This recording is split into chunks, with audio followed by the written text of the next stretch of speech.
folk of Alexander, and some of Hercules, of Hector and Lysander, and such great names as these. But of all...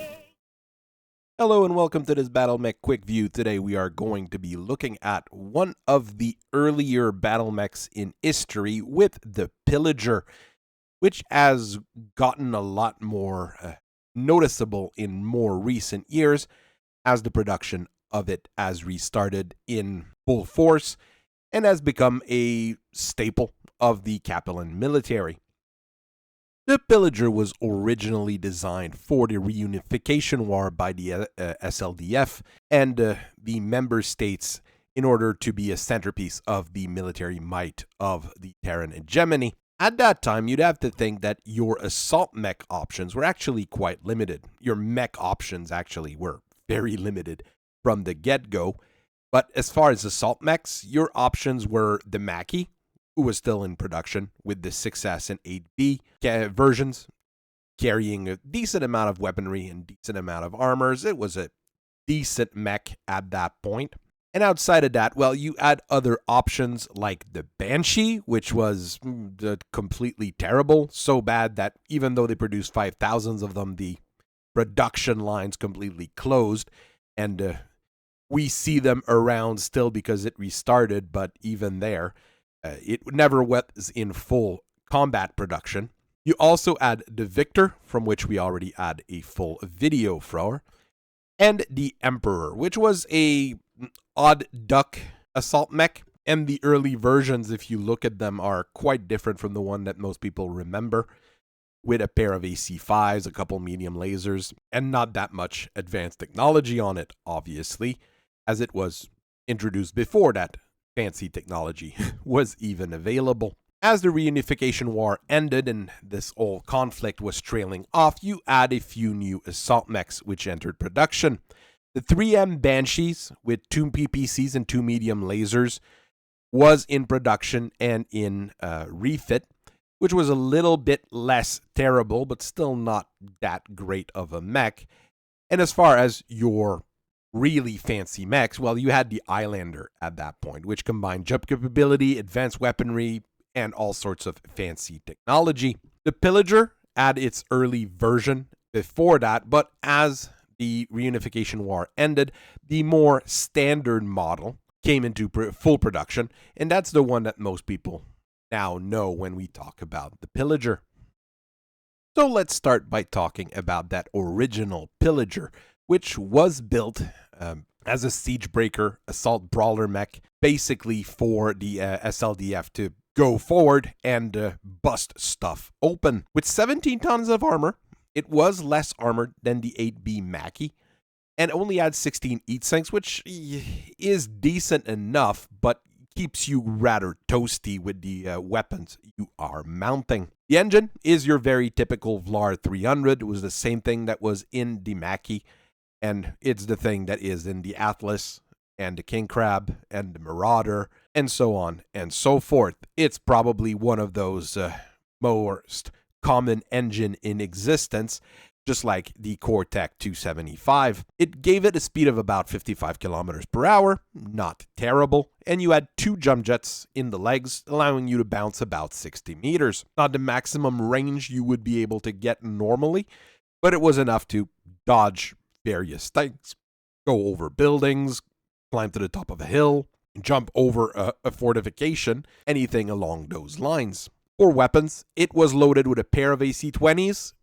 I am pretty sure those were Pontiacs, a 4-tube SRM launcher, and a medium laser in each arm, along with 1 rear-firing medium laser mounted in the head. That's a bit of an odd choice and an odd placement for it, but I guess it works. Not the worst place to put it in the end. I am more than certain that some people have that laser flipped over forward, because that's what Mechwarriors do a lot of time and ask engineers to do all the time. Compared to the Mackie, it did have 2 massive battle fists, which was perfect to punch the lights out of anyone that got too close to it. I don't think it's an awful mech. It is slower and less maneuverable than the Victor, but it does bring a lot more punch to the table and a significant amount of armor compared to the Victor, which was always a bit thin on that front. And now the fun stuff started as HildCo got their hands on that SLDF contract and were tasked to build a better Pillager at the end of the reunification war. That meant a lot of nice military contract money flowing into the factories.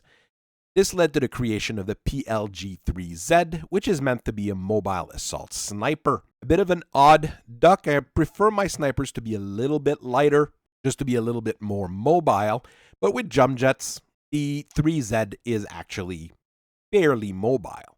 It also features a pair of Gauss Rifles, backup large lasers, and 4 medium lasers. So you have something to cover for when someone gets into the minimum range of your Gauss Rifles. As I said, you get a 3rd jump jet added as well in the back, and you get all the way to 19.5 tons of regular armor. All this really cost was replacing the old reliable VLAR 300 with a VLAR 300 XL, which meant if you lost a side torso, the mech was completely crippled. It is a great mech. Overall, this is probably what led to things like the Night Star, or more recently, things like the Stone Rhino, as the mobile assault sniper design came into being, or what we now sometimes call a Gauss boat or a Gausszilla. And now the really odd thing happened. Something that really makes no sense really came to be, as the production line for the Pillager was never destroyed or even damaged.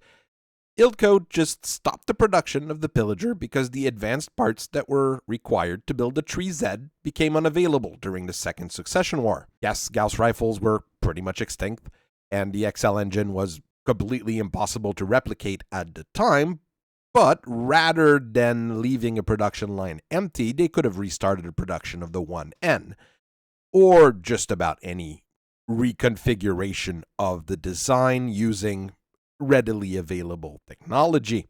At this point, I actually doubt this is actually true because of how crippled the Capitol Confederation was during the later Succession War, and how St.Ives was always trying to keep up to date with new design and new production with other mechs like the Victor or with the good old Vindicator bits. What you add, however, were some odd duck Pillagers running around. Things with a pair of AC-10s instead of the Gauss rifle, the odd duck one that looked like a 100-ton awesome. All sorts of weird things kept creeping up and you kept seeing them. I have various theories on this, obviously the standard one being just battle mechs are really, really hard to kill, and there were plenty of 1N Pillagers still running around at the end of the Amaris coup, but still, there's just too many of them and too many odd ducks coming out, especially since once you start looking into it, all the bits required to build the 1N Pillager go into the production of the Victor. Too many odd coincidences, too many odd situations. Gives me an idea that maybe something odd was going on at HildCo.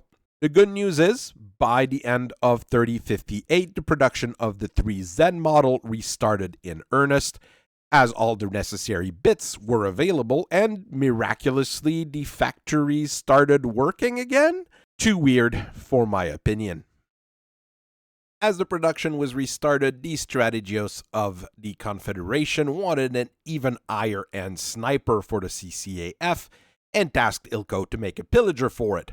To get it to standard, a lot of changes had to come through. The first one was to install stealth armor on it with an arm-mounted ECM. Not the best place to put it, but I guess that's the only place they could put it.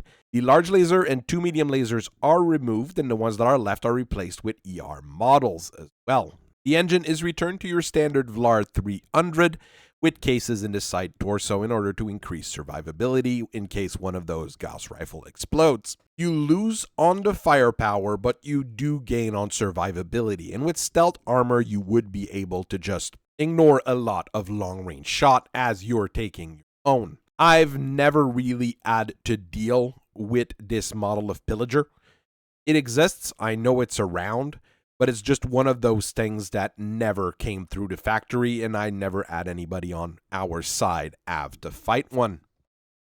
Now, here's the one I did see run around. The 4Z Pillager, the one we just talked about, needed a bodyguard, and HildCo decided that it was a good idea to build a new Pillager for that job with the 6Z. The 6Z actually takes inspiration from our original Pillager by putting a pair of Clantech LB20X autocannon in each side torso. You get 3 tons of each cluster and slug ammo as well, so you've got something to punch the holes and something to exploit those holes as well.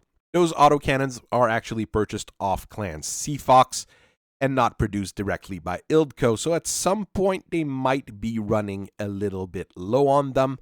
I don't know what they will do if they need to replace it with something else. The other weapons on the machine are 2 Intersphere Standard, an ER Large Laser, 3 ER Medium Laser, and the end-mounted Medium Pulse Laser. All that keeps a light Vlar 300 in check.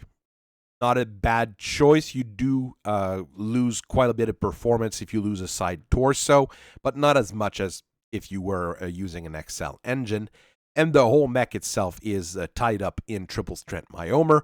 So once you start running hot, well, those fists are gonna hurt an awful lot. It is a great mech, and this one we've actually had come by the factory a few times. We've even bought a few just to review and re-equip for our own need. HildCo is supposed to only sell them to the Capellan Confederation, but you know, some fall out the back of the dropship every once in a while. There are other odd setups that exist. There's one with a pair of long toms mounted on the shoulders. There's one with an Arrow 4 instead of one of the Gauss Rifles. A few of them run around, and the CCAF is happy to keep them ready for production. I'm honestly sure at this point that the Pillager production never really stopped. It really was just kept on the down low so House Davion wouldn't raid or destroy the facilities at St.Ives. There is absolutely no way the CCAF wouldn't have forced them to keep the line rolling during the 3rd and 4th Succession War. Most versions of the Pillagers are decent to great, and while they're not your standard inclusion in most military, mostly because the Capellan state doesn't sell them to everyone, I would expect HildCo to be pushing for a large number of 4Z and 6Z to be sold once things calm down and the Capellan state realizes that it might not be in the position that it thinks it is. I know a lot of people would have desire to buy them, especially the House Davion, in order to rebuild their military. We have them come by the factory semi-regularly. They're not super complex to repair. There's nothing really odd about them except maybe the Gauss rifle every once in a while. Unless it's one of those super advanced model like the 6Z, we're able to make do with what we meet and what we use. So I thank you very much for listening to me today. I hope you guys have a very nice rest of your day. Once again, bye-bye.